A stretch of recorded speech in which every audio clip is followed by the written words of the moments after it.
এটাকে কি বলে? ঘুষি। ঘুষি কি বলে? ঘুষি। আমাদের এই ঘুষি নাস্তিকদের গালে পড়বে ইনশাআল্লাহ।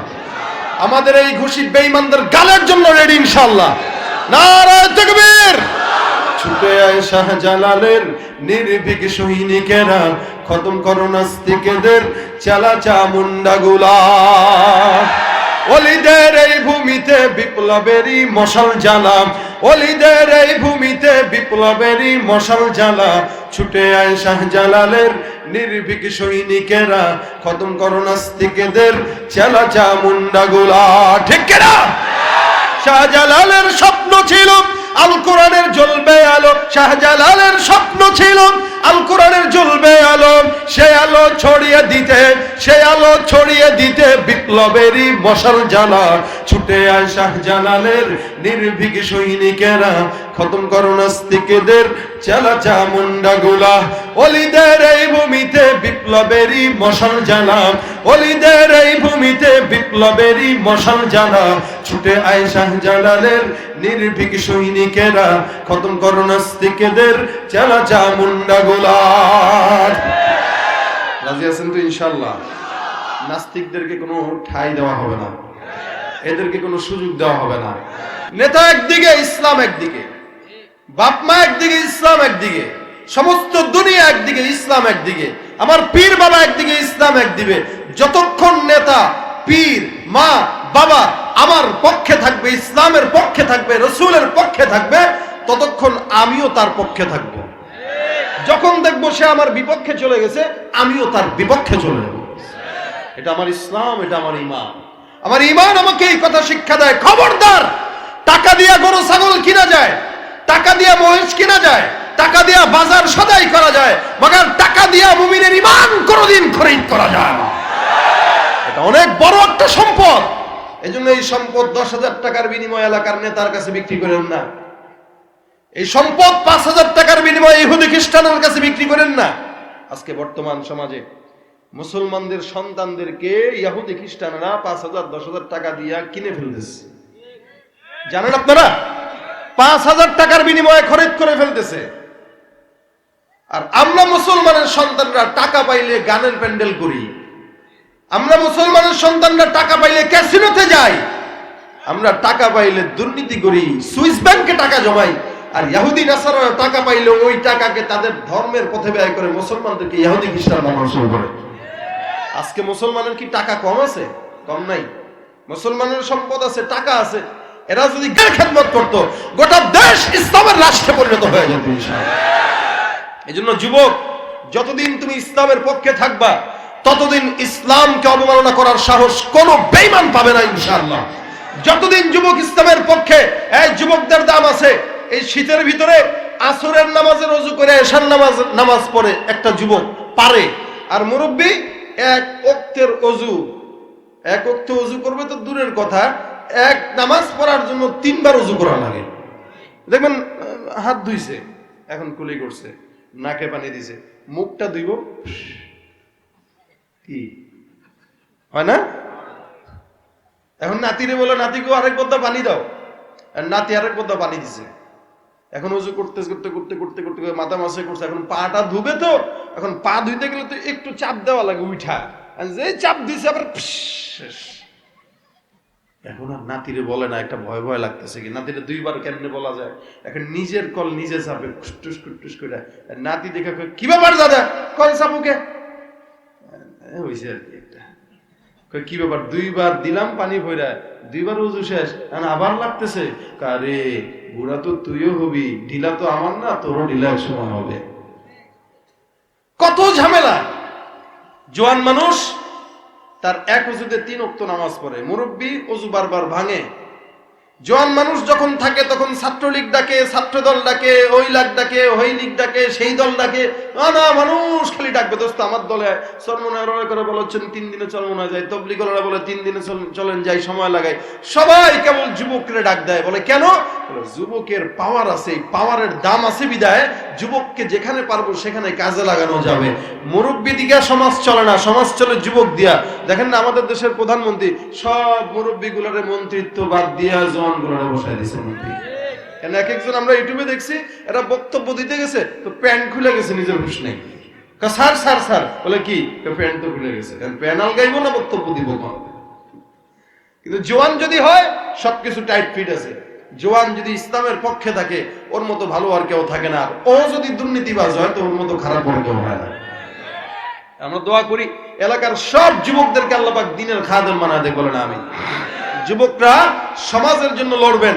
এই এলাকায় যদি 100 জন যুবক একসঙ্গে হয় যে আমাদের এলাকায় এই মিল্কি পাড়াতে কোনো প্রকার গানের কনসার্ট চলবে না, কোনো প্রকার বাদ্যযন্ত্র চলবে না, বিবাহর অনুষ্ঠানের গায়ে হলুদের নাম দিয়া কোনো প্রকার অশ্লীলতা চলবে না, চান্দাবাজি কেউ যদি নিতে আসো থাবড়া থালায় দেবো, খবরদার কোনো চান্দাবাজি চলবে না, সন্ত্রাসী চলবে না, মারামারি চলবে না, কোন প্রকার গুনাহের কাজ এই মিল্কি পাড়াতে চলবে না। 100 জন 50 জন যুবক যদি একসঙ্গে ঐক্যবদ্ধ হয় এই এলাকা শান্তির এলাকা হওয়ার জন্য 1 মাস যথেষ্ট, বেশি সময় দরকার নেই। তাহলে যুবকরা একসঙ্গে হোক, আর মুরব্বীরা দোয়া করবে, মুরব্বীরা পথ বাতলায় দিবে, জোয়ানরা কাজ করবে। জোয়ানদের এই বয়সটা দামি বয়স, এজন্য রাসূল বলেন এই যৌবন থাকতে যৌবনের মূল্যায়ন করো, জীবন থাকতে জীবনের মূল্যায়ন করো। যৌবন কালটা মারাত্মক একটা দামি কাল। 7 ব্যক্তিকে আল্লাহ পাক কঠিন মুহূর্তে আরশের নিচে ছায়া দিবে, যেদিন সূর্যটা 1 বিঘা উপরে উঠে আসবে। রাসূল বলেন ওই প্রকার যুবকদেরকে আল্লাহ পাক সেদিন আরশের নিচে ছায়া দিবে যারা তার যৌবন কালটা মদ গাঞ্জা ইয়াবায় তারপরে কাটাইছে। আরে কিসে কাটাইছে বলেন? আর জোরে বলেন মিয়া, আল্লাহ মুখে তালা মেরে রাখছে কেন এগুলো? জোরে বলেন কার ইবাদতে? আল্লাহর ইবাদতে।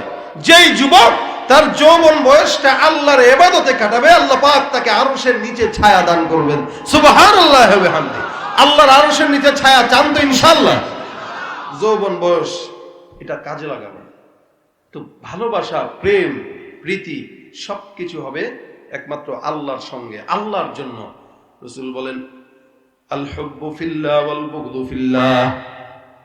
হে বান্দা, দুনিয়ার জিন্দেগিতে যদি ভালোবাসতে হয়, কারো সঙ্গে যদি শত্রুতা থাকে শত্রুতাও হবে আল্লাহর জন্য, কারো সঙ্গে বন্ধুত্বও থাকলে বন্ধুত্ব হবে আল্লাহর জন্য, কারো সঙ্গে মারামারি লাগলে মারামারিটাও হবে আল্লাহর জন্য, কারো সঙ্গে ঝগড়া বিবাদ লাগলে ঝগড়াটাও হবে আল্লাহর জন্য, কারো সঙ্গে যদি প্রেম প্রীতি করা লাগে এটাও হবে আল্লাহর জন্য। রব্বুল আলামিন বলে কুল ইন্না সলাতি ওয়া নুসুকি ওয়া মাহইয়ায়া ওয়া মামাতি লিল্লাহি রাব্বিল আলামিন। আল্লাহ পাক রব্বুল আলামিন বলে বান্দা, দুনিয়ার জিন্দেগিতে কেউ যদি তোমরা নামাজ আদায় করো, নামাজটা পড়বা কার জন্য? জবান খুলে বলেন।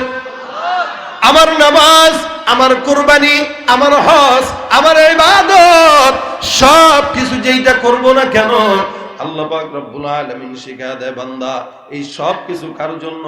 লিল্লাহি রাব্বিল আলামিন। একমাত্র কুদরতওয়ালা রব আল্লাহ পাক রব্বুল আলামিনের জন্য। ভাইরা আমার, আল্লাহ পাক রব্বুল আলামিন বান্দাকে বানাইলেন, নিজাম দিয়া দিলে এ বান্দা তুমি দুনিয়ার জিন্দেগিতে যে জন্মগ্রহণ করবা আমি আল্লাহ তোমাকে দুর্বল বানাইলাম। আল্লাহুল্লাযী খালাকাকুম মিন দুফ সুম্মা জাআলা মিন বা'দি দুফিন কুওয়াতান সুম্মা জাআলা মিন বা'দি কুওয়াতিন দুফান ওয়া শাইবা। রব্বুল আলামিন বলে বান্দা, দুনিয়ার জিন্দেগিতে যখন তোমাকে আমি সৃষ্টি করলাম দুর্বল আকারে সৃষ্টি করলাম, আমি আল্লাহ পাক রব্বুল আলামিন নাপাক জিনিস দিয়ে তোমাকে বানাইলাম। মিন নুতফা, এমন একটা নাপাক জিনিস যেই নাপাকটা শরীর থেকে বের হওয়ার দ্বারা বান্দা তোমার গোসল ফরজ হয়ে গেছে। তোমার বাবার মার মিলনের ভিতরে 2টা নাপাক জিনিস দিয়া তোমাকে আমি আল্লাহ পাক বানাইলাম। হে বান্দা, তোমাকে আমি আল্লাহ দুর্বল বানাইলাম। দুর্বল যখন তুমি হইলা, মা বাবার প্রতি তোমার সম্মান যদি, মহব্বত যদি তোমার জন্য মা বাবার দিলের ভিতরে না দিতাম, হে বাচ্চা তুমি কোনোদিন দুনিয়ার জমিনে বাঁচতা না।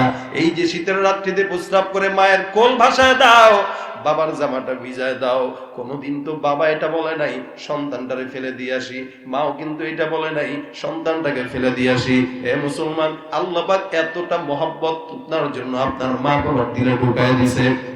যদি এতটুকু মহব্বত না থাকতো কোনদিন সন্তান এই পর্যন্ত দুনিয়ার কোনো আলো বাতাস দেখতে পারতো না। কি জোরে বলেন তো ভাইরা আমার, রব্বুল আলামিন বান্দার প্রতি বান্দার মহব্বত বাড়ায় দেয়, দুর্বলের প্রতি সবলের মহব্বত বাড়ায়। একটা বাচ্চা এটা দুর্বল, একটা গরুর চাইতেও একটা মানুষ দুর্বল, একটা ছাগলের চাইতেও একটা মানুষ দুর্বল। একটা ছাগল জন্মগ্রহণ করার পর কিন্তু ছাগলটা নিজের পায়ে দাঁড়াইতে জানে। ছাগল জন্মগ্রহণ করার পর ছাগলটা দুধ কেমনে খায় সেটাও কিন্তু জানে। একটা গরু জন্মগ্রহণ করার পর হাঁটাও শিখতে পারে। একটা পাখি জন্মগ্রহণ করার পর উঠাও কিন্তু শিখতে পারে। কিন্তু মুসলমান, আপনার মতো আমার মতো বান্দাকে যখন আল্লাহ পাক বানায়, পেটের থেকে পড়ার সাথে সাথে আমরা ভালো মন্দ বুঝি না। শিয়াল কিন্তু শিখায় দেওয়া লাগে না, কুকুরকেও কিন্তু শিখায় দেওয়া লাগে না, ছাগলকেও কিন্তু শিখায় দেওয়া লাগে না। পেট থেকে বের হয়ে যেটা তার খাদ্য সেটার দিকেই মুখ লাগায়। আর একটা বাচ্চার সামনে যদি পায়খানাও দেন, ওইটাকেও সে ধইরা মুখের ভিতরে দিয়ে দিবে। ঠিক কিনা বলেন তো? কেন দিবে বলে তার বুঝ নাই, এতটা দুর্বল। আল্লাহ পাক বলে এই দুর্বলটা তোমাকে আমি আল্লাহ বড় করার জন্য তোমার মা বাবাকে তোমার প্রতি মহব্বত দিলের ভিতরে ঢুকাইলাম। এতটা মহব্বত, এতটা ভালোবাসা রব্বুল আলামিন যদি সবল মা বাবার দিলের ভিতরে না ঢুকায় দিত, কোন সন্তান দুনিয়ার জিন্দেগিতে টিকতে পারতো না। আল্লাহ বলে, বান্দা তুই যত দুর্বল, সবলের প্রতি মহব্বতটা আমি আল্লাহ ততই গাঢ় করে দিলাম। একটা সন্তান দুর্বল, একটা বাচ্চা দুর্বল, বাচ্চার প্রতি মা বাবার ভালোবাসাকে আল্লাহ পাক গালেব বানায় দেয়। একটা নারী দুর্বল, নারীর প্রতি পুরুষের ভালোবাসা আল্লাহ পাক দ্বিগুণ বাড়ায় দেয়। গোটা বান্দা দুর্বল, গোটা বান্দার প্রতি আমার আল্লাহর মহব্বতটাই ততটাই সবল। কারণ বান্দা যদি দুর্বল হইতো, আর ভালোবাসা যদি মা বাবার দিলে না থাকতো, বান্দাও বাঁচতে পারতো না। বান্দা এত দুর্বল হওয়ার পর মালিকের দিলের ভিতরে আমাদের জন্য মহব্বত যদি না থাকতো, আমরা দুনিয়ার জিন্দগিতে বাঁচতে পারতাম না। আল্লাহ পাক বলে, কতটুকু মহব্বত করি জানো? মহব্বত নামক বস্তুটা আমি 100 ভাগে ভাগ করলাম। এই 100 ভাগের 1 ভাগটা আমি আল্লাহ দুনিয়ার সমস্ত জায়গায় ছড়াইলাম। বাকি আছে কয় ভাগ? বাকি আছে 99 ভাগ। রব্বুল আলামিন বলে, বান্দা বাকি 99 ভাগটা কেবলমাত্র শুধুমাত্র তোমার মতো বান্দারে মাফ করার জন্য আমি আল্লাহ আমার দিলে ঢুকায় রাখলাম।